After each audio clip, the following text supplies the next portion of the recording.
This is a huge win for free speech. The Tufts University student who was arrested and detained by plainclothes immigration officials and had her visa revoked, all for writing an anti-Israel op-ed, she's been released at a federal judge's order. Take a listen to this local news coverage from CBS Boston. It is the moment 6 weeks in the making. Thank you so much for all the support and love. I am a little bit tired, so I will take some rest, but I really appreciate you being here. Tufts University student Rameza Ozturk walking out of the detention center in Louisiana Friday evening following her legal team's victory in Vermont. What we heard from the court today is what we have been saying for weeks. The 30-year-old doctoral student was detained on the streets of Somerville in March, the video going viral. The White House said it revoked her visa because of a pro-Palestinian op-ed she wrote last year in the student newspaper.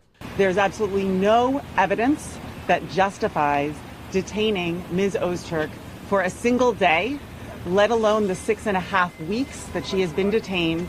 And on Friday, a federal judge agreed, saying there's absolutely no evidence that she engaged in violence or advocated violence. Her continued detention cannot stand. The judge went on to say Ozturk had serious First Amendment and due process claims. Ozturk video conferenced into the hearing from the Louisiana detention center in which she's been held, reportedly hugging her attorney after the judge's ruling. Governor Maura Healey wrote in a statement the court confirmed the case isn't about safety, but part of the Trump administration's campaign to silence those who disagree with him. This is a big development, and it's making a lot of waves online. Connor Fitzpatrick from the Nonpartisan Foundation for Individual Rights and Expression, which, disclaimer, I do a little bit of freelance work for, wrote, "About damn time. The government, instructed by the court to provide evidence supporting her detention at today's hearing, had nothing. No witnesses, no exhibits, and they didn't even cross-examine her. It is shameful how this administration has treated her." He then quoted the judge. "There is absolutely no evidence that she has engaged in violence or advocated violence. She has no criminal record. She has done nothing other than essentially attend her university." I agree with this. I'm not against revoking student visas of people who come here and commit crimes like we've seen at Columbia and University. But the idea that the Trump administration is weaponizing immigration policy to remove people from the country and turn their lives upside down just because of an opinion that they express, to me, that's totally incompatible with support for free speech, free expression, and open debate, and all the other things that the Trump administration said they would champion when they were campaigning for president. It also very clearly, to me, has a chilling effect on open debate on campus, on people feeling free to speak their minds, and it will likely have a chilling effect in terms of international students wanting to come to the United States to study when they could go to schools in Canada or Europe or somewhere else. Why come to America where if you say the wrong thing on the internet, just have an opinion the government doesn't like, they might arrest you on the street and deport you and detain you for weeks in immigration facilities? I wouldn't want to come to the US in that environment. And international students are actually a boon to Americans because they pay really high tuition rates, much higher than local students and American students, which is a form of subsidy for the American students, right? They charge the international students way, way more, and that allows them to charge the US students a little bit less. So international students I think I generally view positively, and I don't want the government to start weaponizing immigration policy to crack down on just ideas. If we're talking about crimes, if we're talking about material support for a terror group like Hamas, that is something of a different story. I've talked about it on the channel in the past, and that's what they kept saying when I first commented on this case. Well, I'm sure it's not just over the anti-Israel op-ed. There's got to be more. She has to be involved with Hamas or something. And now we've seen it. They went to court and the federal government would have provided any evidence of that, and they didn't. Literally all they had was an op-ed where in a couple sentences she criticizes Israel, and you don't have to agree with anything she said, but it's just a political opinion in a student newspaper. I don't know how the Trump administration can possibly claim to be a pro-free speech administration while arresting people for criticizing a foreign government in their student newspaper. That is wild to me.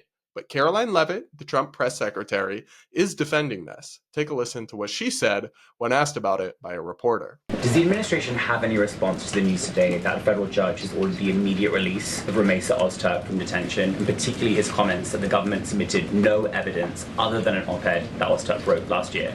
I will have to check in with the Department of Homeland Security on that particular case, but I think our overall feeling, we've made quite clear that lower-level judges should not be dictating the foreign policy of the United States, and we absolutely believe that the President and the Department of Homeland Security are well within their legal rights to deport illegal immigrants. As for visa revocations, the Secretary of State has the right to do that as well. It is a privilege, not a right, to come to this country on a visa. So there's a lot about this answer that I find puzzling and kind of incoherent. First of all, these judges are not dictating the foreign policy of the United States. They are ruling on First Amendment and due process violations, which are rights guaranteed in the Constitution to persons in the U.S., not just citizens. And it is the job of the judiciary to scrutinize executive and legislative actions for violations of constitutional rights. So that's what they're doing. They're not dictating the foreign policy. And what's interesting to me is that the law that the Secretary of State, Marco Rubio, is using to justify these visa revocations suggests that they have the unlimited right to revoke the visa of anybody whose viewpoint or presence in the U.S. may be a threat to U.S. foreign policy. Can someone explain to me how some student writing something in a campus op-ed threatens U.S. foreign policy? Like, oh no, we're not going to be able to support Israel and fund Israel now because Rumeysa Ozturk wrote something in the Tufts University saying her campus shouldn't support Israel. What? The math is not mathing. And I think that federal statute should be challenged in court, even giving the Secretary of State that authorization, because we don't want that kind of vast, unchecked power in any official. Another official, and say that AOC became our next president, could say, well, our foreign policy of the United States is being against Israel, so we're going to revoke the student visa of any student who expresses support for Israel. Is that really a game we want to play? And guys, Caroline Levitt mentioned illegal immigrants here. That's kind of a non sequitur. What we're talking about are legal immigrants here on student visas suddenly being arrested and having their lives turned upside down for daring to express a political opinion the administration doesn't like.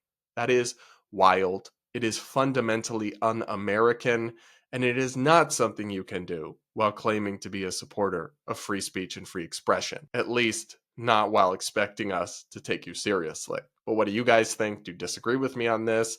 Do let me know in the comments below. By the way, guys, quick announcement. I did create a second YouTube channel where I will be uploading bonus content once or twice a week, including story times, ask me anythings, and other kinds of stuff. I already posted the first one, which is about how I got fired from my woke college newspaper for non-binary microaggressions and old racist tweets. If you want to hear that story and more that's coming out, I'll link to that new channel in the description and you can go subscribe. All right, everybody, that'll be it for this episode of the Brad vs. Everyone podcast. Thank you so much for tuning in. Please do make sure you're subscribed if you aren't yet. Do hit that like button before you go. Remember to comment with your thoughts. Check out the merch. Leave me a voice note, yada, yada, yada. And we'll talk again real soon.